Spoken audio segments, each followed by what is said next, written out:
नमस्कार, plus news में आपका स्वागत है। मैं हूं आपके साथ राजकिशन नंडाल। तभी तक के मुख्य हेडलाइंस पर। पटना में जदयू की 2 दिवसीय राष्ट्रीय कार्यकारिणी की बैठक जारी।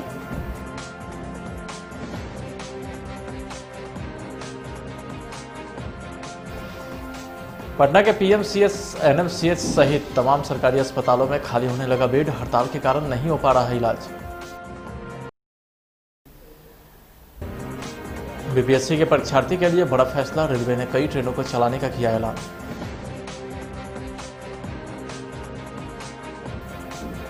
और तेजस्वी के बाद अब बीमार पिता से मिलने बड़े बेटे तेज प्रताप यादव रांची के रिम्स पहुंचे।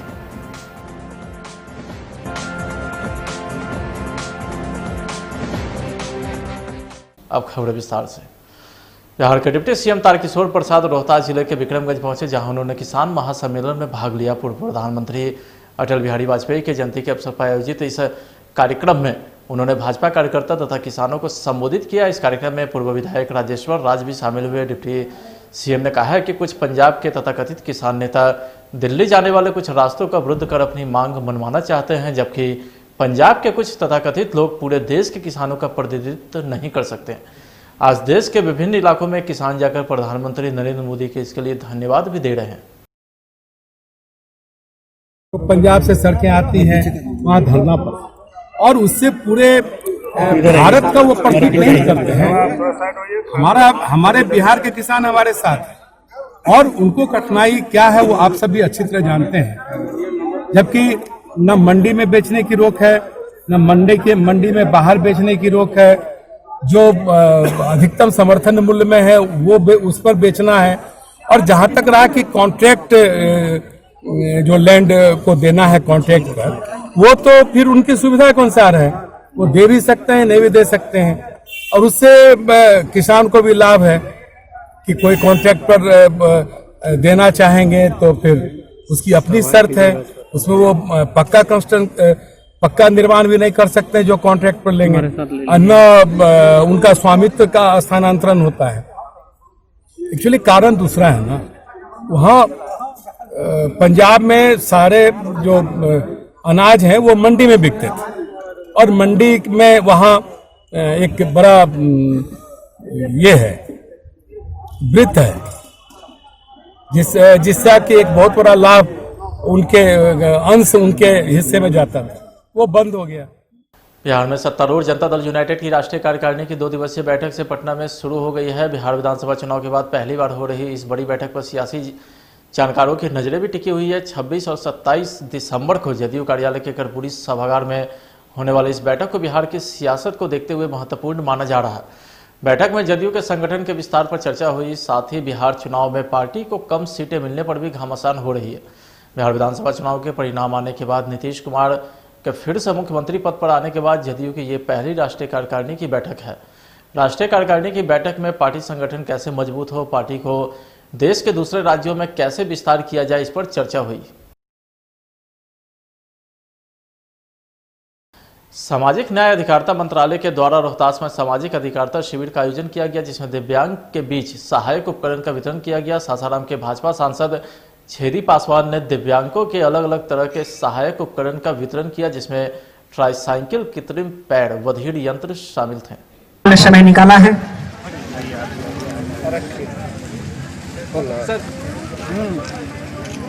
कई 100 लोगों को सामग्री दी जा रही है।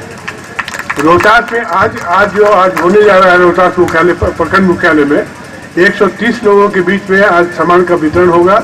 एक आध लोग छूट गए होंगे तो उनको हम बोल दिए हैं कहीं से अलग से व्यवस्था करके उन लोगों को भी कर दिया जाएगा।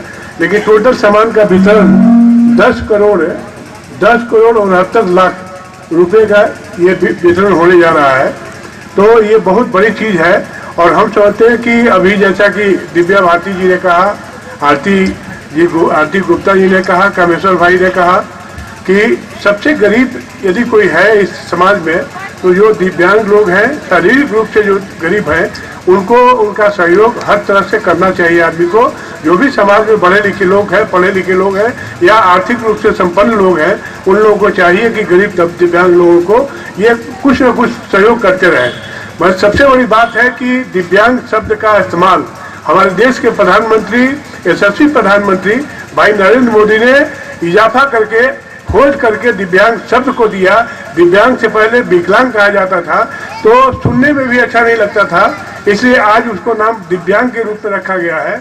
और दिव्यांग लोगों के बीच राजधानी के मुख्य सचिवालय में चल रही नीतीश कैबिनेट की महत्वपूर्ण बैठक शनिवार को खत्म हो गई है। कैबिनेट की बैठक में केवल एक एजेंडों पर मुहर लगी है। राज्य में नगर विकास आवास विभाग से जुड़े नगर पंचायत, नगर परिषद, नगर निकाय और नगर निगम के गठन को सरकार ने मंजूरी दी है। राज्य सरकार ने बिहार में 5 नगर निगम बनाए जाने को मंजूरी दी है, जबकि 12 नगर निकाय भी बनाए गए हैं।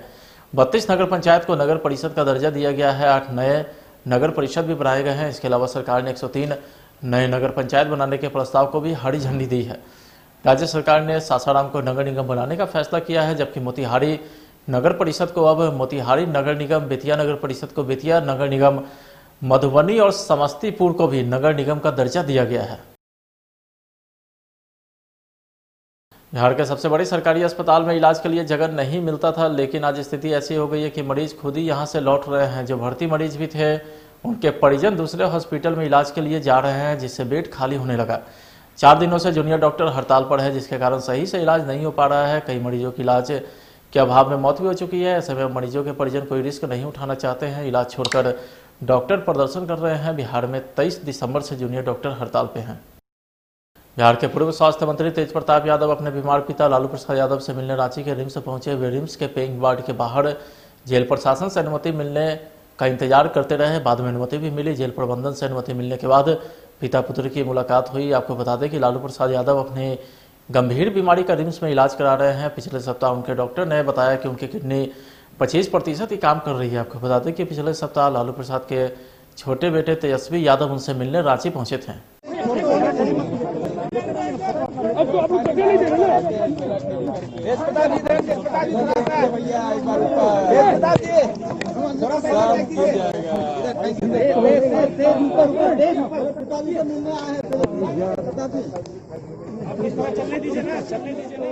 पटना सिटी में संपत्ति विवाद को लेकर के जालान परिवार एक बार फिर से आमने सामने आ गया है। इतिहास की पहचान कराने वाले ऐतिहासिक किला हाउस में गोलीबारी व मारपीट की घटना हुई, जिसमें राजीव कुमार नामक किराना दुकानदार सहित आधा दर्जन युवा जख्मी हो गए हैं। पुलिस मारपीट की बात को तो स्वीकार कर रही है, लेकिन गोलीबारी की घटना से साफ इनकार करती है। 2 दिन पूर्व ही किला हाउस के म्यूजियम का ताला तोड़ने को लेकर के विवाद हुआ था, जिसमें हीरा कारोबारी रवि जालान के मैनेजर ने बिजली विभाग के पदाधिकारी और कर्मचारियों पर मिलीभगत का भी आरोप लगाया था। एफआईआर के लिए थाने में मैनेजर राजीव कुमार ने जो आवेदन दिया था, उसमें 2 करोड़ रुपया चोरी का भी आरोप लगाया गया है, जिसमें करीब आधा दर्जन लोगों को नामजद किया गया है।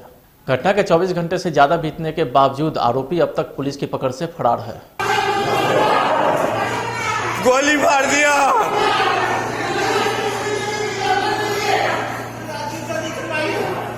दिन से बवाल चल रहा है। 4 दिन से ये लोग म्यूजियम कब्जा करना, ताला तोड़ना, मारपीट करके आदित्य मनोहर जालान, उनका बेटा आदित्य जालान, निखिल जालान, मुन्ना जालान और मुन्ना जालान का बेटा अक्षय जालान और आदित्य जालान और ये लोग मिलके, और इसके सारे जितने गुंडे हैं, जितने स्टाफ है, सबका नाम मेरे को पता है, सब ये लोग मिलके डेली मारपीट करके कर रहे थे।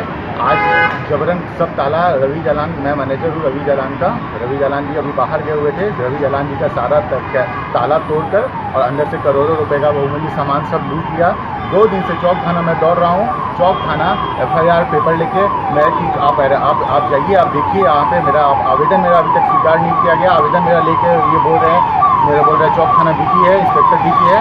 मैंने वहाँ के सब इंस्पेक्टर श्री कृष्णा जी हैं, कृष्णा जी को बोला। कृष्णा जी सुबह शाम मेरे को बोल रहे हैं हाँ इनके साथ बात करें, बुला लेंगे। मैंने सीनियर एसपी से मुलाकात की। सीनियर एसपी पटना को जाकर मैंने कल सारा आवेदन अपना दिया। बोला कि सर किला हाउस में सारा तोड़ के लूट रहा है सर, ये सब करके, और अभी भी है नहीं यहाँ पे। मैंने डीजी साहब को आवेदन कल लिखित में दिया, मैंने सब जगह दिया, बावजूद उसके कोई पुलिस प्रोटेक्शन कुछ भी नहीं आई।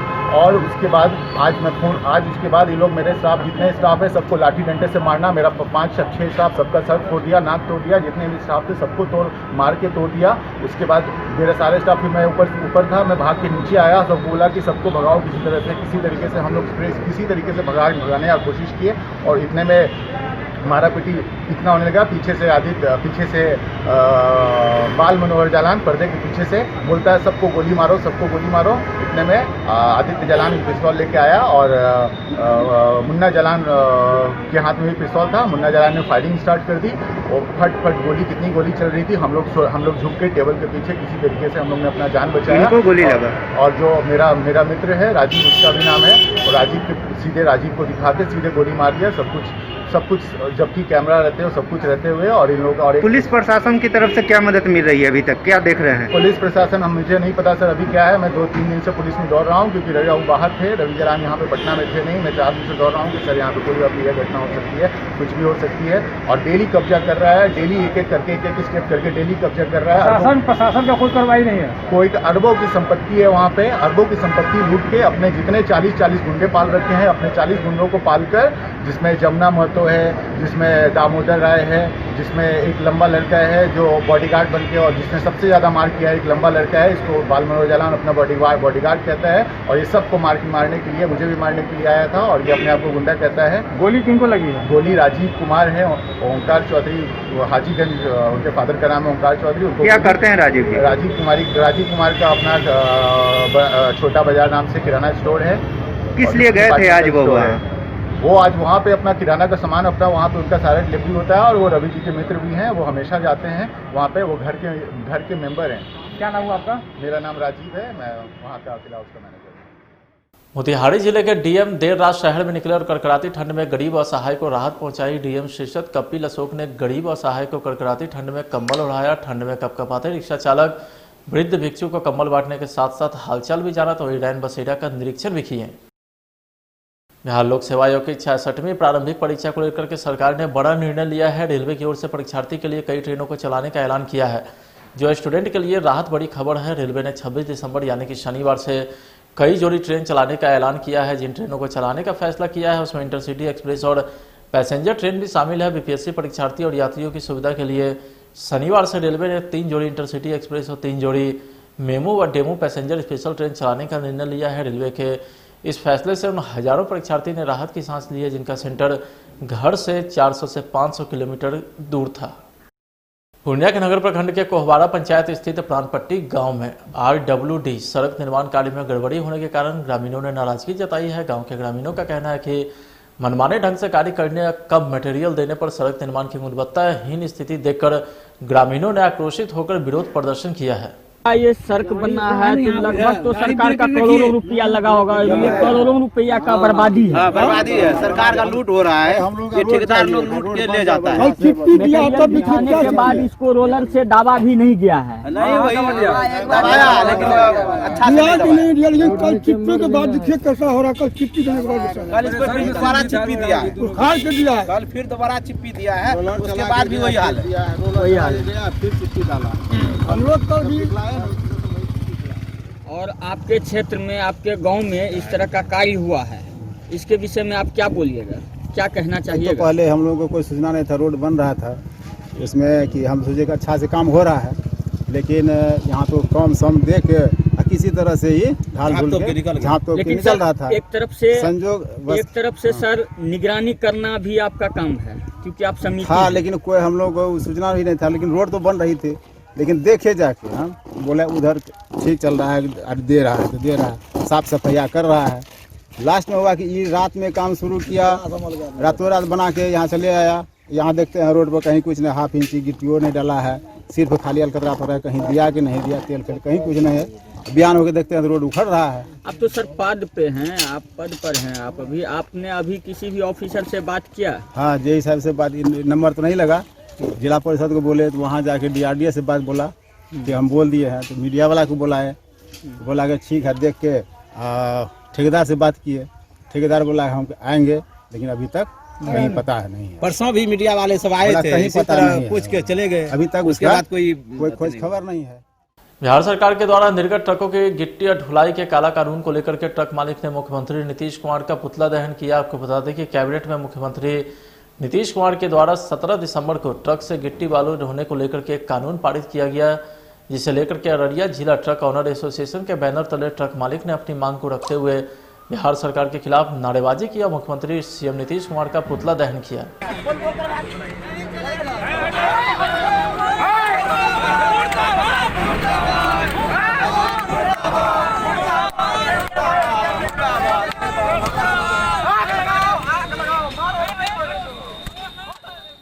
किया है, उनके पास जितने कर्मी हैं परिवहन के, ये सारे कर्मी नदारद साबित हो रहे हैं। ओवरलोड को रोकने में नाकामयाब है और हमको कह रहे हैं कि आप अपनी गाड़ी बंद कर दीजिए। और जब हम गाड़ी अंडर लोड चलाएंगे, जब हम तैयार हैं, तो फिर उनको क्या आपत्ति है? और अंडर लोड अगर हम बालू गिट्टी छोड़ के कोई दूसरी चीज़ में चलाएंगे तो गाड़ी तो हमारी उसी पुलिया उसी सड़क से पार होगी ना। तो हम पहले ही कह रहे हैं कि हम अंदर लोड चलाने के लिए हम तैयार हैं, फिर भी वो जिस पे अड़े हुए हैं व्यवस्था करें अंदर लोड चलाने। ये कानून नहीं चलेगा, चाहे जितनी लड़ाई लड़नी होगी हम कानून में लड़ाई लड़ेंगे। मोहम्मद जुबैर आलम, प्रवक्ता अररिया जिला truck association. Araria town hall में किसान निधि सम्मान योजना के अंतर्गत प्रधानमंत्री के लाइव टेलीकास्ट होने वाले कार्यक्रम का आयोजन किया गया। इस कार्यक्रम का शुभारंभ अररिया सांसद प्रदीप कुमार सिंह ने दीप प्रज्वलित कर किया। इस मौके पर अररिया जिला परिषद अध्यक्ष आफ्ताब नसीब पप्पू, जिला कृषि पदाधिकारी सहित एनडीए घटक दल के दर्जन नेता कार्यकर्ता मौजूद रहे। साथ ही ऑर्निक एफपीओ के लाभार्थी है शिकागो बैरिंग जी। गगन जी नमस्कार। प्रणाम सर। जय हिंद। अरुणाचल के लोगों को तो जय हिंद कहना होता है। आपको पीएम किसान सम्मान निधि से जो पैसा मिल रहा है उसको आप कैसे उपयोग करते हैं? गगन जी इतने दूर पर हैं, इतने पहाड़ों में हैं। 3 दिसंबर को अररिया के झड़िया बाड़ा मोहर्रम नहर पर 5.5 लाख की लूट हुई थी। इस मामले में आरएस थाने में प्राथमिकी दर्ज कराया गया था। एसडीपीओ पुष्कर कुमार ने बताया कि एक युवक को लूटे गए मोबाइल के साथ गिरफ्तार किया गया है, जिसने इस पूरे मामले का खुलासा किया है। पूछताछ के क्रम में गिरफ्तार युवक ने बताया कि लूट की घटना प्रायोजित थी, जिसका वादी के द्वारा ही पूर्व में प्लान किया गया था। नहर पर हरियावाड़ा के पास आसपास में नहर पर मोरवल्ला नहर कहलाता है। मोरवल्ला नहर पर आरएस थाना अंतर्गत एक लूट की घटना हुई थी, जिसमें 5,58,000 रुपये की लूट की घटना हुई थी, जो सुबह 8 साढ़े 8 बजे की। तो उस घटना में जो वादी था, वादी ओम प्रकाश और नीरज कुमार गुप्ता बाइक से आ रहा था और वो विजय मंडल के यहाँ से पैसा जो था, जमीन का कुछ पैसा लेन देन का था, वही लरुब्बा से पैसा लेके आ रहा था। उसी पैसा का लूटने की बात थी। लूटने वाला व्यक्ति जो था वो पल्सर पर सवार था और ये अपने बाइक मोटरसाइकिल पर था, बुलेट पर। तो बयान पर ही कुछ संदेह था। उसी समय हमने इस घटना के बारे में बताया था कि यह कुछ संदेहास्पद मामला है और इसमें वादी अच्छे कैरेक्टर का नहीं था। वादी शराब के केस में वांटेड भी था और वादी अभी फारबिसगंज थाना में जो शराब के केस में वांटेड था उसमें जेल भी गया हुआ है। वादी और अपने 4 साथी के साथ जो ओम प्रकाश उर्फ अनुज है, श्याम कुमार है और साबिर है और नीरज कुमार गुप्ता है, इसके साथ जमीन का ब्रोकरी दलाली करता था। घटना के दिन वो 5,58,000 रुपया लेकर विजय मंडल से लरुब्बा से आया है और इसके आने पर जो है मोरबल्ला के पास में नहर पर जो है एकांत में जो है पैसा लूटने की बात हुई। लोगों ने बोला कि हाँ 2 बाइक से पल्सर से एक बाइक पर 3 व्यक्ति थे और पैसा को लिए।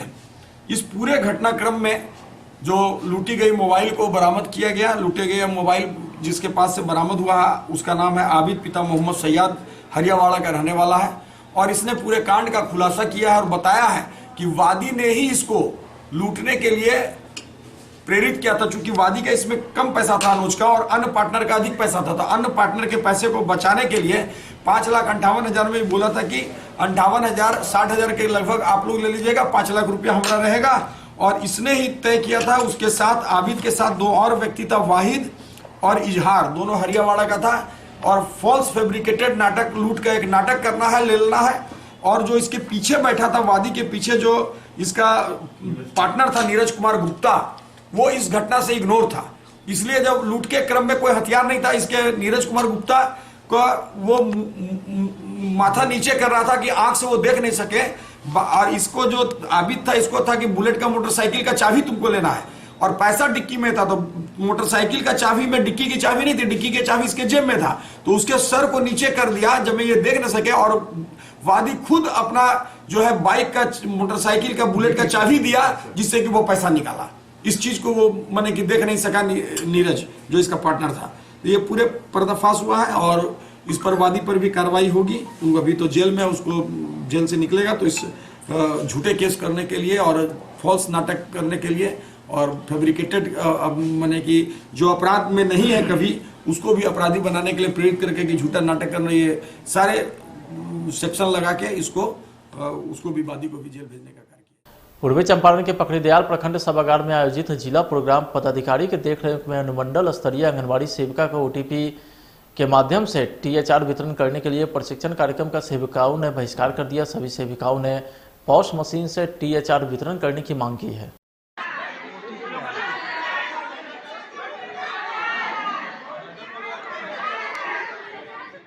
बिहार राज्य आंगनबाड़ी कर्मचारी यूनियन की जिला सचिव पूर्वी चंपारण सारिका गुप्ता हूँ और हम लोग की यही मांग है कि जब तक पहले डीबीटी थी तो हम लोग डीबीटी के लिए बहिष्कार करने का आदेश दिए थे, लेकिन डीबीटी के माध्यम से जो भी चीज़ हुआ हम लोगों ने कहा कि चलो किसी तरह हो जाएगी पोषार की, लेकिन जब ओटीपी लागू किया ओटीपी में बहुत सारी समस्याओं का हम लोग को सेविकाओं को झेलना पड़ रहा है।